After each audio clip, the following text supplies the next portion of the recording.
E aí pessoal, tudo bom? Então, finalmente chegamos na última semana do PET 7 e vamos finalizar aqui nossos estudos sobre eletricidade. Vamos dar uma lembrada em tudo que a gente já viu. A gente viu sobre o que é eletricidade, energia elétrica, de onde ela vem, né? Vimos os conceitos de carga elétrica, circuitos elétricos. Nessas últimas semanas, estamos falando sobre o consumo de energia elétrica, vimos os cálculos de eletricidade, né? Como fazer para saber o quanto de energia e o quanto de dinheiro a gente gasta com os aparelhos. E para fechar o assunto nessa semana, nós vamos continuar falando sobre o consumo de energia elétrica, agora comparando alguns aparelhos que a gente tem em casa, que muita gente tem em casa, para falar sobre o gasto deles, principalmente aqueles que têm um gasto maior, que ou porque a gente usa muito ou porque o aparelho demanda mais energia para o seu funcionamento. Então, nessa semana, nós vamos falar um pouquinho sobre isso, do consumo de cada um, para já ir pesando nas escolhas, na consciência do tempo de usar, para a gente agir para a economia. Porque lembrar, uma economia de energia não basta apenas pensar também no dinheiro, lógico, que a gente leva muito em consideração isso. Mas tem toda a questão da produção da energia, a questão dos recursos naturais que são usados para a produção de energia, que quando a gente economiza isso, a gente ajuda muito mais coisa do que somente ali a realidade da nossa casa. Então, primeiro, pessoal, a gente tem que entender que o consumo dos aparelhos elétricos vai depender da funcionalidade dele, do que ele faz. Às vezes um aparelho para fazer todas as funções dele ele vai precisar de uma quantidade de energia. Às vezes o mesmo tipo de aparelho, mas num modelo com mais funções, vai precisar de mais energia. Então, quanto mais funções esse aparelho faz, a tendência é ele consumir mais energia para dar conta de fazer tudo isso de forma direitinha. Porque se ele não recebe toda a energia necessária, ele não vai conseguir funcionar corretamente.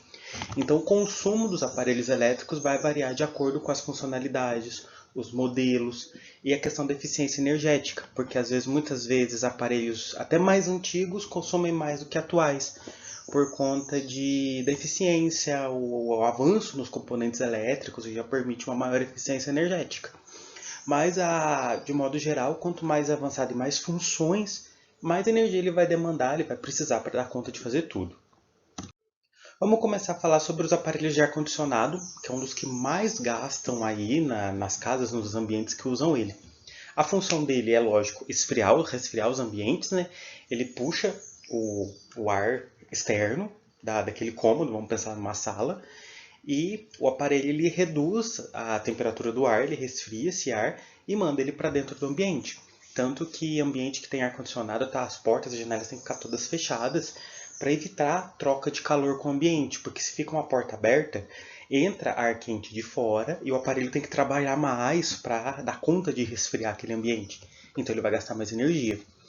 Existem também alguns aparelhos desses que servem também de aquecedores. Em tempos frios eles conseguem esquentar o ar, então ele vai ter um gasto de energia muito maior do que apenas quando ele só resfria. Mas de qualquer forma, o ar-condicionado é um aparelho que gasta muita energia elétrica. Aqui no exemplo que estava lá no PET, um modelo que vai gastar mais ou menos 336 kWh no mês, é muita coisa, usando 8 horas diárias. No exemplo que eles deram lá do quilowatt-hora 70 centavos, no mês só o ar-condicionado gastaria 235,50. Esse modelo do exemplo deles ali é uma coisa que consome demais energia. Por que só um aparelho vai gastar tudo isso. Outro grande vilão aí da conta de energia é o chuveiro elétrico, que também vai gastar muita energia. Como a gente viu na conta, quanto maior a potência desse chuveiro, maior vai ser o gasto dele, porque ele precisa de mais eletricidade. Aqui ele dá o exemplo lá no PET de usar um chuveiro por uma hora diária, em 30 dias ele vai gastar 165 kWh, dá um total de 115,50 no mês. Então, por isso que é importantíssimo a gente economizar, reduzir a hora do chuveiro, porque vamos lembrar, o chuveiro ele funciona por resistência elétrica, né? A resistência elétrica ela gasta bastante energia por conta daquele efeito Joule que a gente falou. A energia elétrica passa pela resistência, ela é transformada em energia térmica e esse calor que vai esquentar a água. Então isso puxa muita energia. Então é um gasto muito grande. Então por isso é sempre bom tomar aqueles cuidados. Tomar banhos mais curtos, sei lá, 10, 15 minutos estourando, porque já está bem tempo no chuveiro, porque é muita a energia que vai gastar. E também sempre adequar a temperatura. Se você está num dia quente, verão, não precisa colocar no último do quente lá do chuveiro, porque vai fazer até mal para a pele e tá quente, você não vai refrescar. No inverno, que já é mais frio, sim, você coloca ali no quente, mas fica pouco tempo, porque senão você gasta muita energia. Sem falar do consumo de água, são litros e litros de água que vão embora num banho muito demorado. Então o chuveiro é um aparelho que a gente tem que tomar bem cuidado e ter essa atenção por conta do gasto tanto de energia quanto de água, que é algo que vem no bolso, sem falar do recurso natural da natureza que vai acabar. Então a gente tem que ter essa consciência do uso do tempo de banhos mais curtos para promover essa economia de energia e de água. A geladeira, que é um aparelho aí que todas as casas vão ter, ela ela tem um certo valor mais fixo e considerável na conta, mas também é porque ela fica ligada 24 horas por dia, né? Em tempo integral, ela tem que ficar ligada para conservar os alimentos. Então, ela vai ter um consumo significativo por conta disso, ela fica ligada direto. Mas ela não se compara, por exemplo, ao chuveiro ou ao ar-condicionado, que porque eles gastam muito em pouco tempo de uso. O consumo da geladeira vai depender muito do modelo, se é comum uma porta, se é duplex, se tem freezer, se não tem. Você vê que existem variados modelos de geladeira aí no mercado. Aproximadamente um modelo aí duplex, tal, com freezer, vai gastar na faixa de 180 kW no mês e um total de R$ 126, só a geladeira. Mas isso vai depender muito do modelo, do consumo e de como você usa ela. Porque a geladeira você não pode, por exemplo, abrir a porta e ficar lá olhando, porque você gasta energia, aumenta o gasto de energia. Ou abrir a porta e esquecer e fazer outras coisas. Colocar comida quente dentro da geladeira, porque a função dela é resfriar o ambiente interno, né? Retirar o calor que está ali dentro e conservar o alimento. Se você deixa a porta aberta muito tempo, coloca a comida quente, acabou de tirar do fogão e já coloca na geladeira, ela vai ter que trabalhar mais, porque ela tem uma coisa muito quente ali dentro, então o motor tem que trabalhar mais para resfriar aquilo ali. Ou a porta aberta está entrando ar quente, então você puxa mais energia. Por isso, você vai abrir a geladeira, já abra sabendo o que você quer fazer, o que você quer pegar. Cozinhou, espera a comida esfriar e depois coloca na geladeira, porque senão você acaba até estragando ela ou aumentando o consumo, porque é uma temperatura alta que está ali dentro que o motor vai ter que trabalhar para resfriar. E os videogames, né? Hoje em dia, muita gente tem. O videogame ele tá entre os que mais gastam energia hoje por conta das funções mais modernas dos videogames. O videogame mais antigão era só o joguinho ali, beleza, desligou, não tinha mais problema, não tinha luzinha, não tinha mais nada. O problema dos modelos modernos são as muitas funções.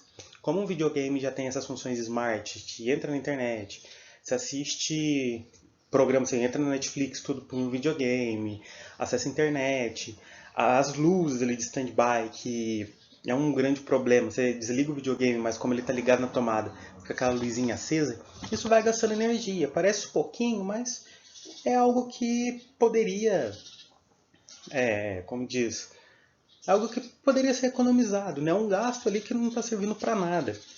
Então é outro aparelho que hoje em dia está dando um gasto maior por conta dessas funções novas que o aparelho agora tem. E a máquina de lavar roupa, para a gente falar dela aí. Muita gente tem em casa, outros não, mas ela também tem um gasto elevado por conta que ela tem que fazer uma força muito grande para rodar, lavar toda aquela roupa. Por isso que o ideal é você usar a capacidade máxima da máquina ou não, sim, para lavar tudo de uma vez ou em poucas lavagens para lavar toda a roupa. Porque vou lavar só 2 camisetas, depois vou lavar só uma calça, você vai gastar muito mais energia, porque essas coisinhas picadinhas aumenta o gasto de água e a conta vai vir mais alta. É bom colocar muita roupa junto para fazer tudo de uma vez só, que aí você vai tudo num consumo de energia só. E para a gente fechar nossa aula, então vamos falar de algumas dicas de economia de energia, que a gente já estava falando desde lá da eficiência energética, da aula da semana 1, para a gente fechar esse assunto, já que vimos tantos aparelhos que consomem mais, que dão um gasto maior na nossa conta de luz, a gente tem que agir para economizar, lógico, né? Sobrar um dinheirinho aqui ali para fazer alguma coisa diferente.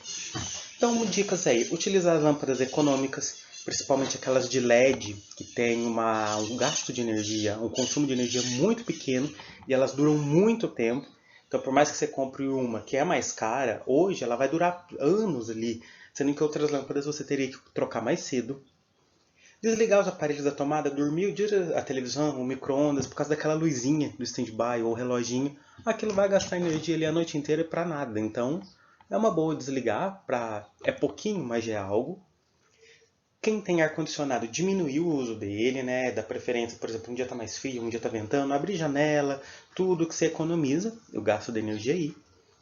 Usar a geladeira de forma consciente, como a gente falou, não ficar abrindo, ficar a vida inteira olhando a geladeira, admirando ela.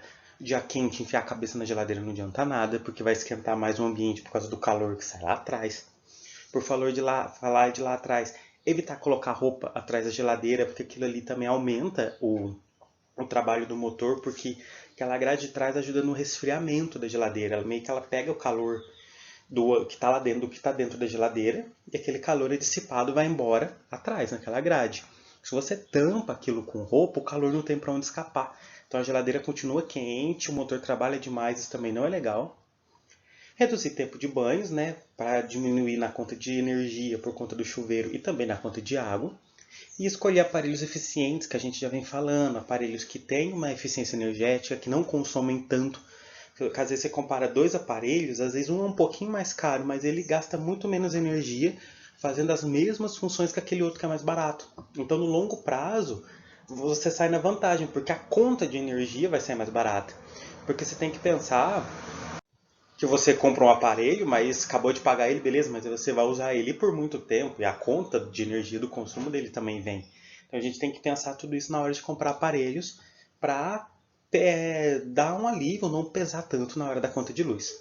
Belezinha? Então agora vamos ver as atividades aí dessa semana, tranquilinho, para a gente fechar aí esse PET 7. Número 1. Por que podemos dizer que os aparelhos em modo de espera, os stand-by lá, aquela luzinha vermelha, são responsáveis por parte da conta de luz no fim do mês? A gente falou disso, né? Falei, desliga da tomada porque aquela luzinha gasta energia. Então o que isso tem a ver com a conta de luz no fim do mês? 2. Consulte a tabela potência elétrica média de aparelhos elétricos e veja qual é o gasto aproximado de watts de um computador. A seguir, calcule. Então, aqui a gente tem que fazer aquelas continhas que a gente viu da semana passada. A energia é igual a potência vezes o tempo de uso. No primeiro, vocês vão ter que fazer, lá na tabela, no PET tem uma tabela gigante com consumo de energia de vários aparelhos elétricos. Vai achar lá o computador. Você vai calcular o gasto desse aparelho após 4 horas de uso. Então você vai usar aquela forma, E igual a P vezes ΔT. A energia é o que você vai calcular, o P, a potência, você tira da tabela, vezes 4, que é a hora que aqui está falando que foi o uso. Beleza. Então você vai calcular quanto que usa em um dia com o computador ligado 4 horas. Na letra B, e após um mês de uso, considerando que o computador foi usado durante todos os dias do mês.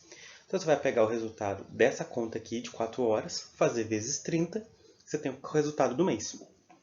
E na letra C, qual seria o impacto na fatura de energia elétrica, considerando que a tarifa da conta seja de 71 centavos. Então o resultado que você teve aqui do consumo do mês, você multiplica por 71 centavos, aí você vai ter o resultado de quanto que você vai pagar só pelo uso do computador. Número 3. Por que podemos dizer que os videogames atuais consomem muita energia elétrica? A gente falou ali, né, na foto lá do PS5, o que esses videogames de hoje em dia têm que eles puxam mais energia, que eles precisam de mais energia para funcionar. E a número 4, quais práticas podemos usar para reduzir o consumo elétrico da geladeira? O que a gente pode fazer ali para usar a geladeira de forma correta, sem fazer com que ela gaste mais energia para ter o funcionamento dela? E outra coisa de geladeira, pessoal, agora eu lembrei, outra dica de consumo, de economia de energia, é sempre ficar por conta dos aparelhos. Se vê que ele não está muito legal, já está querendo estragar, agir para tentar ou arrumar ou até mesmo trocar. Porque aparelho muito antigo e com um pouco de defeito, por mais que está funcionando mais ou menos, mas ele também aumenta o consumo de energia.